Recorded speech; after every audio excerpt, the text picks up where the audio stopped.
Écoutez, j'ai eu ce sentiment lorsque, vous vous souvenez, à la fin du confinement, on a dit oui, et puis alors il faudrait que les personnes âgées poursuivent le confinement. Et alors, on les avait tous hurlés, mais comment cette ségrégation, nom de l'âge? Ce qu'il fallait comprendre, c'est que la France a arrêté son économie et tous les Français vont en souffrir de façon terrible. Pourquoi? Pour une maladie qui n'est mortelle que pour les vieux. François de Closet, qui était invité de nos confrères de Quotidien. Oui, a-t-on sacrifié nos jeunes pour sauver les vieux? A-t-on accepté trop facilement de ruiner notre économie pour une maladie qui a surtout frappé des personnes très âgées? C'est un peu les questions posées par François de Closet. C'est vrai que le confinement général a quand même bousillé l'année scolaire de nos enfants, l'année universitaire également. Les jeunes, ceux qui doivent entrer sur le marché du travail, là, eh bien, on les appelle déjà génération sacrifiée, en expliquant qu'ils ne trouveront pas de boulot. Et donc, le journaliste François Closet, lorsqu'il a vu cette tribune de 150 personnalités issues de cette génération du baby-boom, il a vu Christian Estrosi, Drucker, Axel Kahn, qui réclamaient des milliards supplémentaires pour relever le défi de la longévité. Il a dit, elle est gonflée, cette génération, parce que cette génération qui n'a pas connu la guerre, qui a connu plein emploi, qui a connu finalement une vie plutôt facile, a complètement endetté, a ruiné nos pays, parce que la dette qui est installée, elle date de toutes ces années-là, et en plus, elle laisse une planète qu'il va falloir sauver. Et donc, il pousse ce coup de gueule et dit, il y en a marre, n'éprouvent-ils pas de la gêne, pour ne pas dire de la honte, en regardant leurs enfants et petits-enfants? Est-ce que vous partagez ce coup de gueule de François Closet? Alors, oui ou non, Barbara? Partage ou pas? Non, pas du tout. Ça c'est clair. Il a oublié peut-être qu'une grande partie, alors peut-être que certains dans le monde des médias, etc., c'est eux qui le ciblent en disant ils ont vécu une vie tranquille, etc. Je sais pas, moi autour de moi, j'ai des gens qui sont nés dans les années 50, qui ont commencé à travailler à 14 ans, parce qu'à l'époque, on commençait pas à travailler à 28 ans, on faisait pas des très longues études. Beaucoup de ces petites classes populaires, ces petits employés, ils commençaient manutentionnaires dans des boîtes, donc ils commençaient à 14, 15 ans, 16 ans. Et puis, ils ont travaillé jusqu'à la fin de leur carrière, parce qu'effectivement, ils ont eu la chance de ne pas forcément connaître une crise du monde du travail, mais aussi c'était un autre monde du travail, où on pouvait grimper dans une boîte, il y avait la promotion interne dans les entreprises, c'était un autre management aussi. On se posait moins de questions aussi sur le sens du travail à l'époque. Et puis voilà, on acceptait, enfin je vais vous dire honnêtement, moi, je ne veux pas raconter ma vie, mais mes parents, ils n'ont pas fait forcément des boulots qui leur plaisaient, une grande partie de leur vie, mais ça leur serait même pas venu à l'esprit de se dire, je vais pas me lever ce matin pour aller bosser. Ils y sont allés, ils ont bossé toute leur vie et ils ont commencé jeunes et ils ont été jusqu'au bout. Je suis désolée, c'est normal. Ces gens-là, ils ont fait la France. Ils ont fait cette France dont nous profitons, nous, la génération des années 70, des années 80, des années 2000. Je ne vois pas pourquoi on ferait un tri en disant... C'est une France endettée, c'est une France avec une nature... Quelle a été endettée? Ça, c'est la question de la gabegie et de la gestion et l'incurie de nos gouvernements, de l'État maastrichtien, etc. Tous ces gens-là, on les ont choisis. Certes, mais on ne va pas mettre à la poubelle une génération, et en plus une génération envers laquelle on doit aussi être redevable, parce que c'est aussi elle qui a... Il ne dit pas qu'il ne faut pas mettre à la poubelle, il faut dire qu'il faut arrêter de privilégier les vieux dans ce pays et s'occuper un peu des jeunes. C'est eux qui meurent. Il y a une canicule, ce sont eux qui meurent. C'est normal qu'ils meurent, c'est normal de mourir vieux que jeune. C'est pas normal de mourir l'été parce que les températures sont trop élevées. C'est pas normal. Non, mais ça, personne ne le dit.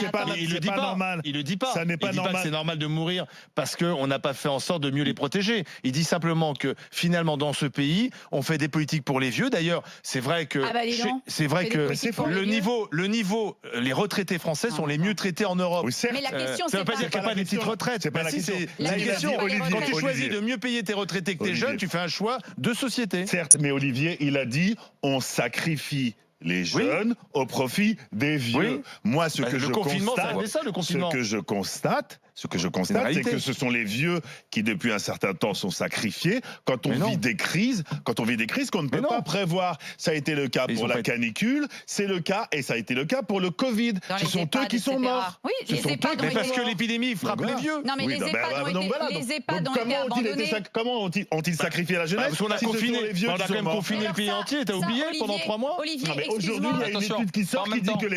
Aujourd'hui, il y a une étude qui sort qui dit que les jeunes, non seulement sont très peu peu atteints. Bah donc il ne fallait pas les confiner. Et en plus, ils sont très peu contagieux. Tu donnes raison à François de Closet.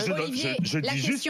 C'est ça, il ne fallait pas les confiner. Et on a confiné tout le monde. François de Closet encore une fois, encore une fois, François de Closet fait comme beaucoup de gens, comme si le confinement c'était une fatalité. On n'avait pas le choix que de confiner. Je suis désolée, lui, il y voit le sacrifice de la jeunesse. Mais qui a décidé de confiner? Qui a décidé de gérer la crise sanitaire de cette façon? Il y a des pays, excusez-moi, la Suède. Oui. Ils ont T'as vu des gens manifester contre le confinement en France? Moi, j'ai pas vu. La Suède, t'as vu des gens râler contre le confinement? La Suède a 0,5% de recul de son économie. Qui s'est rebellé contre le confinement dans ce pays? Personne. On te dit les jeunes. On te dit, Olivier, à un moment on te dit les jeunes sont contagieux, les jeunes sont contagieux, les vieux sont fragiles. Donc c'est normal qu'on confine, qu'on ferme les écoles. C'est ce que l'OMS disait à ce moment-là. Ah bah oui, l'OMS, parlons-en. On ne savait pas cela. Alors attendez, à un moment, nous, encore une fois, citoyens, on est en bout de chaîne, on écoute ce qu'on nous dit. Ce que nous disent les journalistes, les professionnels. Les journalistes, ils disent rien, ils posent des questions. Et les politiques. Donc au début, tout le monde nous a dit. Non. Journalistes politiques et scientifiques nous disaient que les jeunes, on a même fait un petit mot, les jeunes sont des salauds, les jeunes tuent les vieux. David, on avait fait ce petit mot là. Ici même et ailleurs, on a été nombreux à dire que la façon, dès le mois de février, dès le début mars, il y avait une autre façon de gérer, que dans l'histoire, si tu regardes l'histoire des épidémies, jamais on a confiné l'ensemble d'une population. Précisément, le monde entier s'est trompé et nous avions raison. Le monde entier s'est trompé. C'est pas le monde entier. En Autriche, ils n'ont pas confiné comme nous. En Suède, ils n'ont pas confiné. En Pologne, ils n'ont pas confiné. Les résultats aujourd'hui. Ils ont des résultats économiques, mais par contre, ils ont eu une vision plus épicière. Si tu rapportes à la population, ils ont moins de morts que la France. Donc, excuse-moi, le confinement n'était pas une fatalité, c'était une erreur. Après, elle est faite, mais il ne faut pas venir nous dire que c'était une fatalité de sacrifier la jeunesse. Non. C'est un choix politique. Moi, je ne crois même pas. C'est ce que dénonce de Closet. Maxime Liédo. C'est ce que dénonce de Closet. Max. Le jeune. Vas-y. Je ris d'avance, non sans un certain plaisir des prochaines réactions, mais il y a quand même une tendance chez la génération, en gros 68 arts, qui a connu les 30 Glorieuses, à faire passer leur quotidien pour Germinal, alors que c'était quand même plus proche de Gatsby le Magnifique. C'est-à-dire qu'ils ont quand même joui d'une vie régulièrement sans entrave. Je veux dire, il y avait quand même une liberté sexuelle sans la crainte du sida. Il y avait quand même une façon de vivre économiquement qui n'était pas celle qu'on veuille aujourd'hui. Vous parlez des crises sanitaires.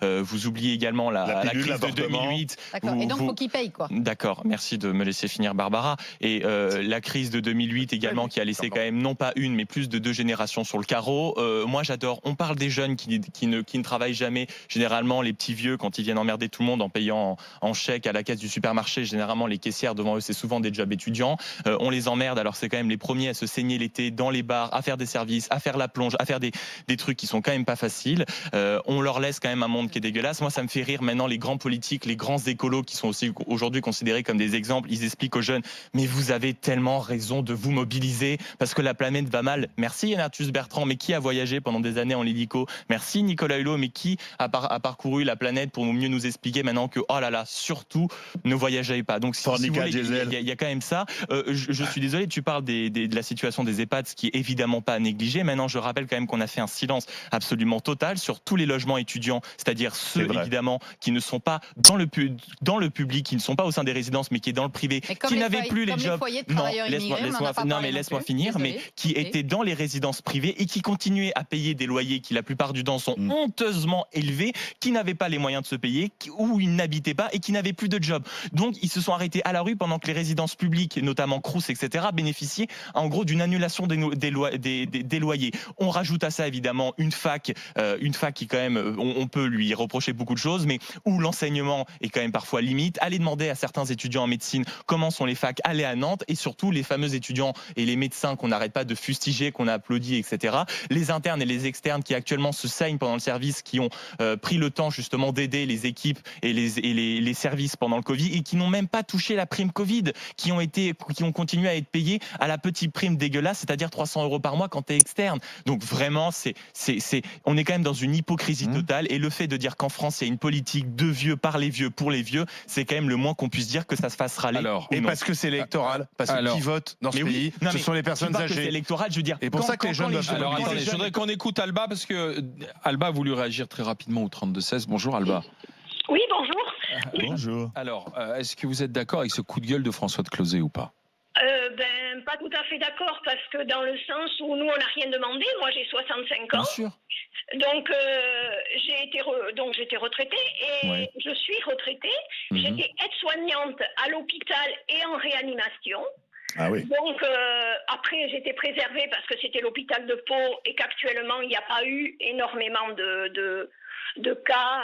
Donc, c'est vrai que la région on a été privilégiée. Mais je veux dire, je connais le travail de la réanimation. Et si, mettez-vous bien près du téléphone, Alba, s'il vous plaît, ou enlevez le haut-parleur, allez-y.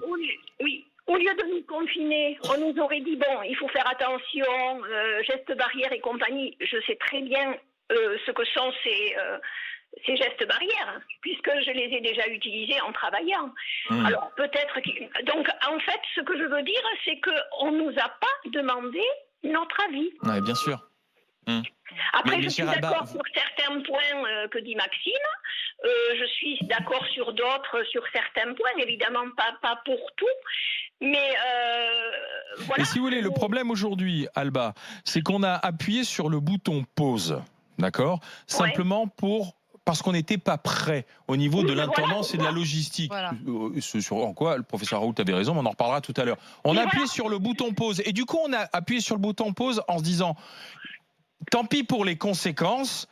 Tant pis, effectivement, on verra plus tard. Voyez, et c'est ça le problème, c'est que aujourd'hui, on s'est dit, la société n'acceptera pas, comme au moment de la canicule en 2013, qu'on dise les personnes âgées décèdent. Or, quand on regarde le chiffre, finalement, elles sont quand même décédées dans les EHPAD et à l'hôpital, puisque je crois que la moyenne d'âge c'était plus de 75 ans ou même 80 ans, avec comorbidité. Mais on a appuyé sur le bouton pause pour tout le monde, c'est tout. Voilà. Ce qu'on n'a pas fait avec la grippe. Ça a été une erreur. Ça a été une erreur puisque aujourd'hui, on va décaler dans le temps l'entrée sur le marché de toute une génération et on va décaler dans le temps. C'est donc bien une question de choix politique. Bah oui, mais ça n'a pas été le bon choix politique. Les politiques ont été élus en ça a été le mauvais choix politique. Attention. Le constat de l'erreur, tu peux le faire depuis quand ? Depuis longtemps. Peu. On est bien d'accord. Depuis peu. Oui, sauf que parce que moi je suis pas aux manettes. Normalement, au moment où le gouvernement, au moment où le gouvernement appuie sur pause, normalement c'est à lui de savoir s'il peut appuyer sur pause ou pas. Or, il appuie sur pause pour les mauvaises raisons. Mais en le sachant et en mentant. Non, mais ça fait quand même, vous parlez là du problème du confinement, mais il n'y a pas que ça. Et ça a été par contre aggravé avec le confinement. Ça fait combien de temps qu'on parle de la dette ? La dette, pourquoi les politiques ne sont évidemment toujours troubles sur les conséquences. Ils seront plus là quand il faudra la rembourser. Moi, j'adore que ce soit non, mais ça fait des années. Ils sont en train de t'expliquer que tu la rembourseras jamais. Non, mais bien sûr, parce qu'il faut l'annuler. Non, mais c'est formidable. Donc en vrai, c'est nous qui allons payer la dette, mais eux, ils ne se posent pas la question. Ceux qui la creusent aujourd'hui ne seront plus là quand il faudra la rembourser. Donc forcément, ça pose pas de problème. Alba a raison, c'est qu'elle n'a pas à culpabiliser en tant que 65 ans. Alba, c'est ce que vous dites. Ils doivent avoir honte. Je culpabilise de rien parce que vous avez raison, Alba. Non, mais François de Closet ne s'en prenait pas à Alba. François de Closet s'en prenait aux gens qui ont signé cette tribune et qui demandaient encore plus d'argent pour les vieux. Et il expliquait, alors il est provocateur de Closet, il disait, mais cette génération, elle a eu 20 ans lors de la dernière grande épidémie. Vous savez, il y a eu une épidémie en 69 qu'on a oublié, où il y a eu 30 000 morts, à peu près la même que celle-ci. Mais à l'époque, on n'a pas fait de confinement. D'ailleurs, il y a eu le même nombre de morts. Pourquoi ? Parce qu'à ce moment-là, on ne s'est pas dit, pour sauver nos vies, on va confiner. Et donc, on a laissé les gens mourir. Et cette génération qui aujourd'hui est senior, qui avait 20 ans à l'époque, c'est pas posé la question d'arrêter de travailler. Alba, merci d'avoir été avec nous. Merci de ce témoignage. Et permettez qu'à l'occasion de l'approche de la fête des mères, c'est une fête familiale, je vous envoie un magnifique bouquet de fleurs de France, bouquet de fleurs de saison. Merci d'avoir été avec nous. Dans un instant, Julien, il est paysagiste du côté des Bouches-du-Rhône, plutôt raccord avec ce que dit François de Closet. Et François de Closet aussi avec nous quand même pour qu'il... Depuis 48 heures, sans dire qu'il a poussé ce coup de gueule, il prend une volée de bois vert lui aussi. On verra quelle est sa réaction. À tout de suite avec les grandes gueules. RMC, 9h midi. Les grandes gueules.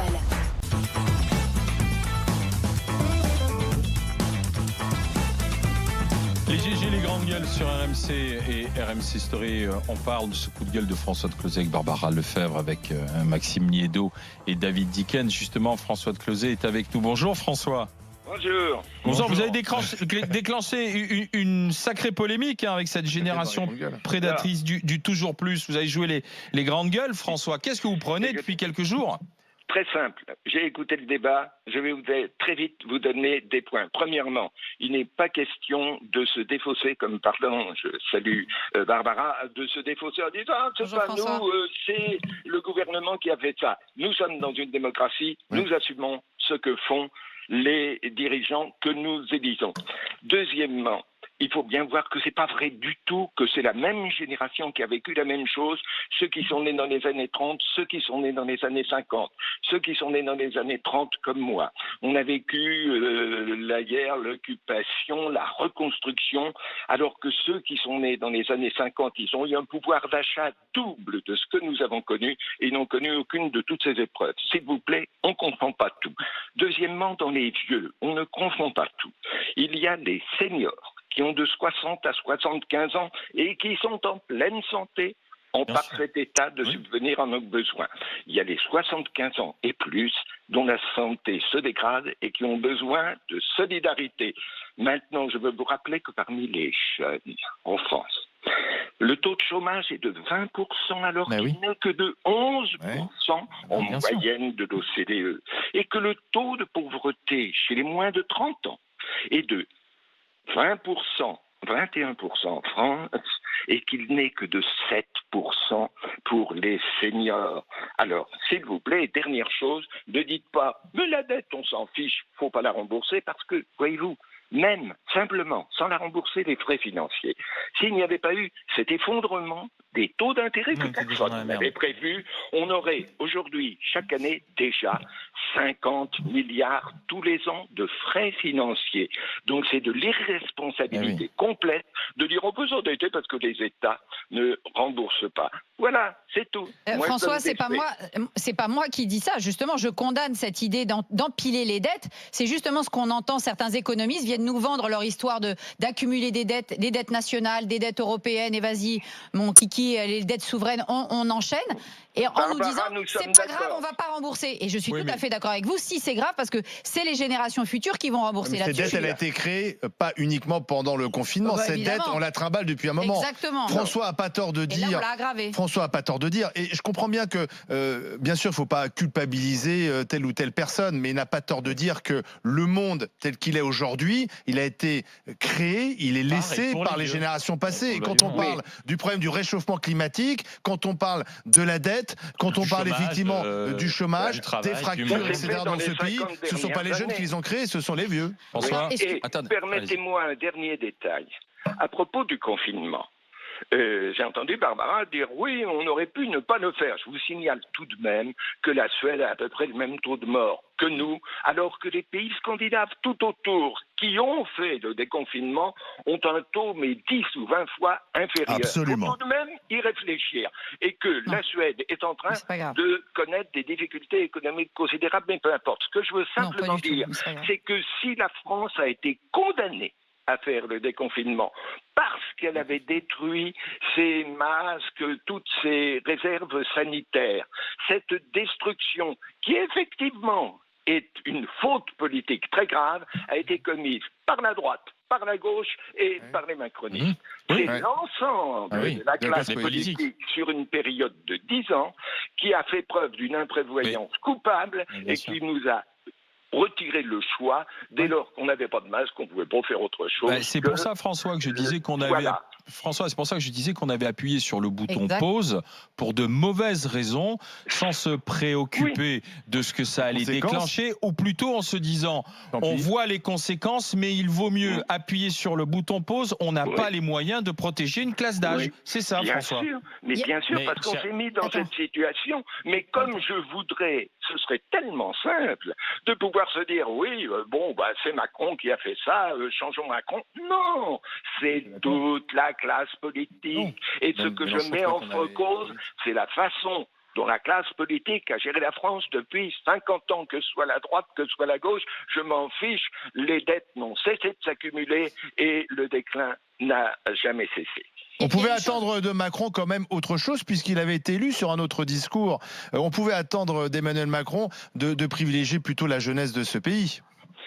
C'est tout à fait vrai, mais vous savez, c'est ce qui pervertit le jeu démocratique, c'est que les gens font des programmes en disant « Ah, ça, on va le vendre ». Et puis, on fait cette promesse et ils se font élire sur des catalogues de promesses qui ont pour but, non pas l'intérêt de la France, mais l'intérêt de l'élection.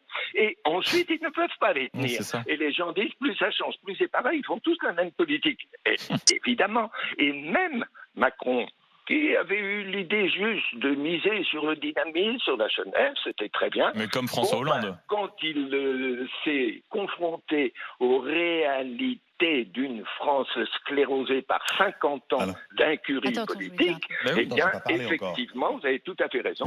La politique qu'il a faite n'a pas répondu aux espérances qu'il avait suscitées. David ? Monsieur de Closet, vous nous dites que vous êtes né dans les années 30 et que effectivement vous n'avez pas connu les privilèges entre guillemets qu'ont connu les gens nés après-guerre. Et vous poursuivez en disant que depuis un certain temps nous déclinons jusqu'à la situation à laquelle nous arrivons aujourd'hui. Qu'est-ce que vous entendez par déclin? J'ai le sentiment, moi, au contraire, que depuis les années 30, nous vivons mieux et nous vivons probablement mieux en partie parce que nous avons su investir et probablement nous endetter. Alors, monsieur, dans les années 70, à la fin du gaullisme, les Américains avaient fait des études sur tous les pays européens. Ils ressortaient de ces études et ils l'ont publié qu'il y avait un pays qui allait tout défoncer, qui allait devenir le plus riche du monde dans les 2-3 années suivantes, et c'était la France. Voilà ce qu'était la France en 1970, un pays qui faisait l'admiration du monde entier par la gestion de son dynamisme économique, la gestion de ses finances et tout. Maintenant, aujourd'hui, regardez la France, elle est le seul pays d'Europe qui n'est pas capable de faire baisser le chômage. Je vous signale qu'un peu partout, on retourne au plein emploi. Le seul pays qui n'est pas capable de rétablir ses finances, je vous signale qu'un peu partout, on revient à l'équilibre budgétaire. Est-ce que vous pensez que d'être passé de cette situation du pays champion du monde à l'homme malade de l'Europe, c'est pas du déclin? Et ça, alors qu'il n'y a pas eu de guerre, il n'y a pas eu de crise, il n'y a rien eu.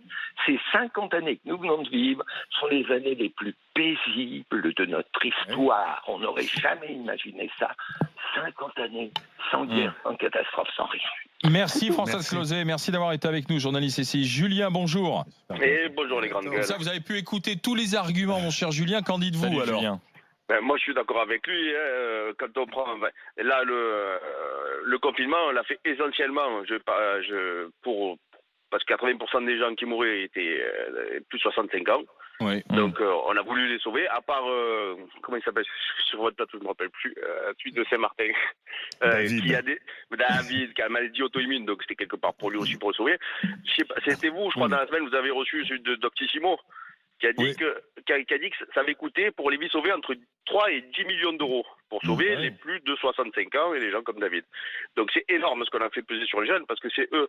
Après, encore pour parler de ceux qui sont même à la retraite aujourd'hui et qui nous coûtent de l'argent, mais c'est normal, hein, c'est normal. Hein. Ils ont refusé qu'on leur augmente.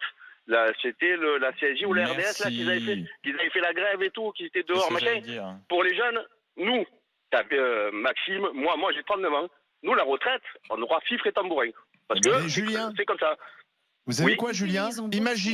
Imaginons que le 15 mars, Emmanuel Macron prend la parole et dit « Je vais demander aux personnes âgées de rester chez elles pendant 2 mois. Je vais demander effectivement qu'on protège enfin les EHPAD avec priorité des masques pour le personnel de ces EHPAD, avant même l'hôpital, puisque finalement c'est dans les EHPAD qu'on mourrait, surtout à ce moment-là. Voilà, s'il avait dit ça, et bien sûr les personnes malades comme David, etc., vous restez chez vous, confinement strict et nécessaire. Qu'est-ce qu'on n'aurait pas dit? On aurait dit, oui, alors, discrimination, on stigmatise une population, et donc finalement en France, au nom de l'égalité, on confine tout le monde, plutôt que de confiner les gens qui devaient être confinés. Non, par contre, on est un pays égalitaire, donc à l'arrivée, il faut pas une tête elle dépasse. Égalitariste. Et donc, on confine la Lozère comme Île-de-France. Donc on est un pays égalitaire et qu'est-ce que ça crée? Ça crée ce qu'on entend, c'est-à-dire une espèce de jalousie. Mais pas du tout. Mais quelle jalousie? C'est pas une jalousie. Non, excuse-moi. Non, c'est vraies inégalités. La façon dont les choses sont décrites, c'est on dirait que les personnes âgées, les retraités, essaient de profiter Ils veulent pas payer la CSG en plus. Ils veulent profiter. Vous savez ce que c'est en termes de productivité, finalement, des personnes retraitées? Ils s'occupent de leurs petits-enfants. Ils emmènent les enfants parfois en vacances parce que leurs enfants sont au chômage. Ils accueillent leurs enfants qui perdent leur logement pour venir revivre chez papa et maman à 50 ans. Non, mais si, parce que la façon dont on en parle, on dirait que c'est des gens qui nous ont volés. Et par ailleurs, si tu permets une seconde, tout à l'heure, Françoise Closet disait, oui, cette génération qui a profité et qui a mis en place les grandes politiques économiques de ces 30 glorieux? C'était des gens justement qui étaient nés dans les années 30, c'était les Valéry Giscard d'Estaing, les Mitterrand, c'était pas des gens... Il ne parle pas de ces gens-là, il parle justement de ceux d'après. Il a dit que c'était toute la politique économique des années 60-70, mais ça a été mis en œuvre par des gens qui étaient nés bien avant. Non, il parlait... Oui, mais ceux dont il parlait... Ce que je veux dire par là, c'est qu'il ne faut pas être dans ce jeu de monter les générations les unes contre les autres. Chaque génération... C'est pour ça qu'il faut bien traiter les gens. Barbara, c'est pour ça qu'il ne faut pas sacrifier les jeunes. Si tu veux pas qu'il y ait de fracture générationnelle, il ne faut pas que les jeunes se sentent toujours les plus sacrifiés de choix politiques.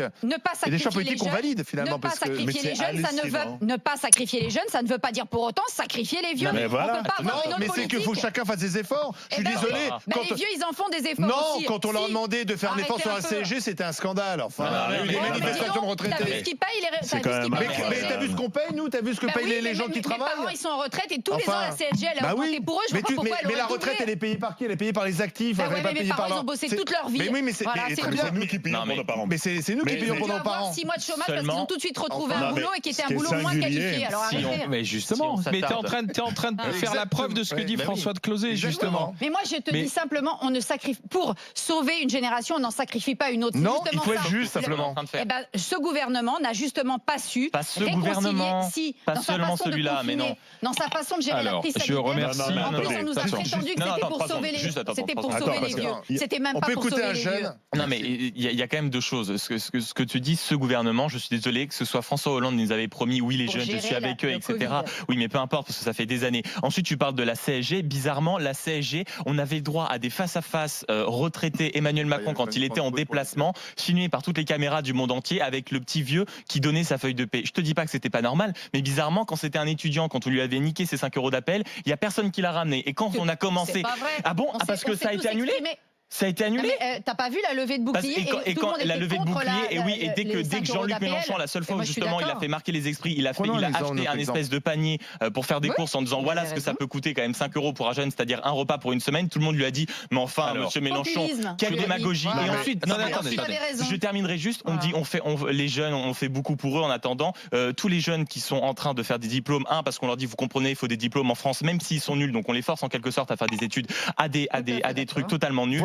Allez voir l'état de nos facs. On est en train de on est en train de tuer les parcours et courts. De nos EHPAD. Ensuite, quand ils arrivent avec leur diplôme, vous comprenez, il faut de l'expérience. Alors ils vont travailler un peu à droite à gauche et quand ils reviennent, ils nous font. Vous comprenez, vous avez du diplôme, de l'expérience, vous ne pouvez pas encore demander les salaires.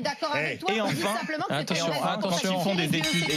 Sincèrement, dans ce pays, on sacrifie pas les vieux. La preuve, on a arrêté l'économie pour eux. Donc en fait, Barbara, je comprends pas ce que tu dis. Et enfin, quand ils font des études en France, et juste enfin, ça sera la phrase finale. La phrase et enfin, on est tellement formidable en France, on fait tellement de choses pour les jeunes qu'en France ils n'ont pas de taf. Quand des chercheurs sont obligés de se barrer aux États-Unis, c'est parce qu'il n'y a pas de taf en France. Tous les jeunes qui sont actuellement en train de se barrer à l'étranger, ils partent à Londres avant. Parce qu'il n'y a pas les investissements nécessaires, il n'y a pas les jobs nécessaires, il n'y a pas la considération nécessaire.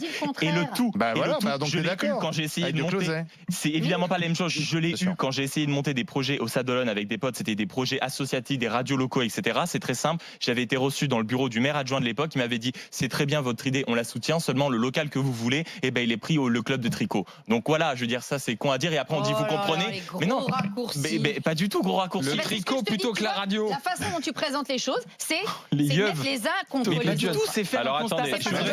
Mais Barbara, ça va pas trop simple. C'est exactement les mêmes. C'est exactement le même raccourci de toi. On va boire un thé, nous, c'est ça. Tous les seniors. On a un devoir envers la jeunesse. On a aussi un devoir envers nos anciens. C'est exactement le même raccourci. Mais là, pour l'instant, c'est les vieux qui ont été bien traités. C'est exactement. Prenons un autre exemple. Attendez, je voudrais que David parle. Et puis prenons Barbara. Barbara, prenons un autre exemple. Après la canicule, on a dit aux Français, vous allez sacrifier un de vos jours fériés, le lundi de Pentecôte, vous allez travailler gratuitement pour la dépendance. Imaginons qu'un gouvernement nous dise, tiens, les facs qui sont dans un état pitoyable, on a besoin d'argent parce qu'effectivement, on a totalement mis de côté les facultés dans ce pays. On a dit que c'était pas prioritaire. Mettons de l'argent sur les facs. Alors on va demander aux Français de sacrifier une RTT ou un jour férié. Alors il y aura sans doute des gens dans la rue pour dire mais non, jamais de la vie, vous comprenez, etc. En revanche, le lundi de Pentecôte, il fallait surtout pas critiquer lundi de Pentecôte. Lundi de Pentecôte, tu crois qu'il est allé dans le Grand Âge? Après, c'est autre chose. Voilà, après, c'est la gestion. On y revient. Enfin, souviens-toi qu'à l'époque, tout le monde applaudissait. J'imagine qu'on sacrifie l'Ascension pour les jeunes. Je suis sûr que tu seras la première à dire mais non, c'est pas normal, l'Ascension. Comprenez, c'est un jour férié, on s'est battu pour. La gestion politique de ces confrontations intergénérationnelles qui sont problématiques. Non, parce qu'on fait toujours les mêmes choses. S'il vous plaît, merci à Julien d'avoir été avec nous. Amélie, bonjour. Oui, bonjour. Bonjour Amélie. Est-ce que vous êtes d'accord avec le coup de gueule de François de Closet?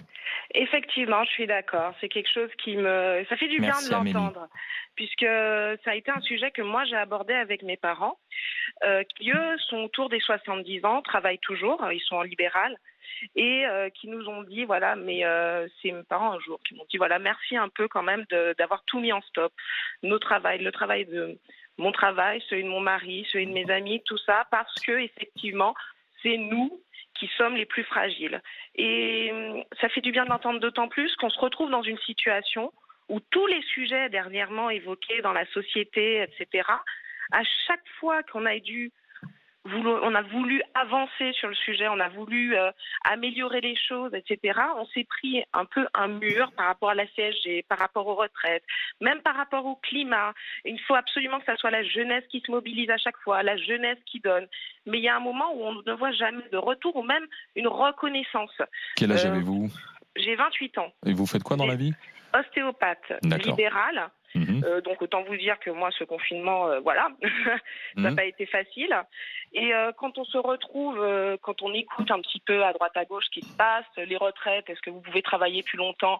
Non. Est-ce que la CSG augmente? Non, il ne faut pas que ça augmente. À chaque fois on se retrouve avec on a cotisé pour ça, on a travaillé pour ça. Et quand on leur pose finalement la question, mais la jeunesse dans tout ça, qu'est-ce qu'elle va faire? Ça, on verra plus tard. Amélie, quand vous aurez 50 ans, on verra si vous dites oui.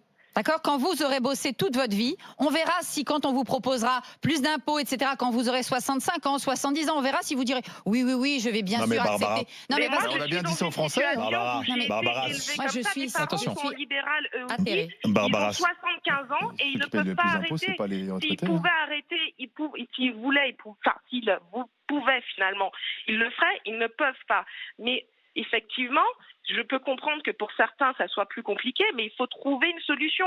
Mais la solution, elle est bancale, puisque finalement, comme on dit, il y a plus de retraités que d'actifs. Il faut un moment que la solution aussi vienne d'eux, un peu, pas totalement, mais en partie. Alors Amélie, il y a David qui voulait réagir à ce que vous disiez, ce qui s'est dit là. Moi, je suis un peu troublé parce que en fait, et l'un et l'autre, vous fustigez l'idée même selon laquelle on oppose des générations et vous semblez vous battre contre ça en vous prêtant précisément à ce jeu-là. La petite nuance que je ferais, moi, parce qu'effectivement, quand on parlait de la réforme des retraites, on avait le sentiment que c'était les vieux, entre guillemets, qui étaient sacrifiés. Et aujourd'hui, quand on parle de confinement, on a le sentiment que ce sont les jeunes qui sont sacrifiés. Ça veut simplement dire que aborder ce débat sans le contextualiser ne sert à rien. En plus, ce que dit Amélie n'est pas tout à fait faux, puisque effectivement, pendant cette réforme des retraites, quand on demandait aux personnes âgées, aux vieux, entre guillemets, de produire ces efforts-là, ils nous rétorquaient, comme tu le fais là à l'instant, on a bossé toute nos vies, on doit, en oubliant que leur retraite de ces vieux dont tu parles là était payée par toi et par moi, par notre génération. Donc oui, la solidarité nationale. Donc la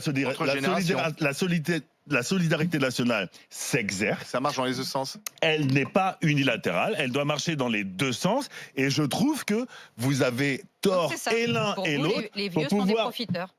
Mais non, personne n'a dit ça. C'est pas le cas. On ne dit pas ça, mais on ne peut pas dire qu'on privilégie plutôt les personnes âgées que les jeunes sont des profiteurs. Non, effectivement. je l'ai jamais dit. Si tu veux, la hausse de la CSG, on peut tout à fait faire un parallèle avec les APL dont parle Sauf que là, aujourd'hui, au moment où tu remets en route le moteur de l'économie, ceux qui sont déjà à la retraite, ça change rien. Ça change rien. De toute façon, c'est un statut d'être à la retraite. En revanche, tous ceux qui devaient arriver dans la vie active ou qui attendaient de signer un boulot, ils se disent merde, là c'est bousillé à cause du déconfinement et puis je vais me taper la crise. Donc ça pose le problème. Amélie, c'est toi et moi qui serons. C'est toi et moi qui demain pourrons nous inquiéter pour notre retraite. Mais le gouvernement, mais dans une démocratie, le gouvernement en est responsable, Barbara. Merci, je comprends pas. Amélie, je vous envoie. Nous qui avons voté. Amélie, je vous envoie un t-shirt des GG. Je vous envoie un bouquet de fleurs, ma chère Amélie, bouquet des artisans fleuristes, paroles de fleurs avec des belles fleurs de saison. Ça arrive dans les tout prochains jours, ma chère Amélie. Je vous embrasse. Au revoir. À bientôt, Amélie. À bientôt, au revoir. Merci d'avoir été avec nous.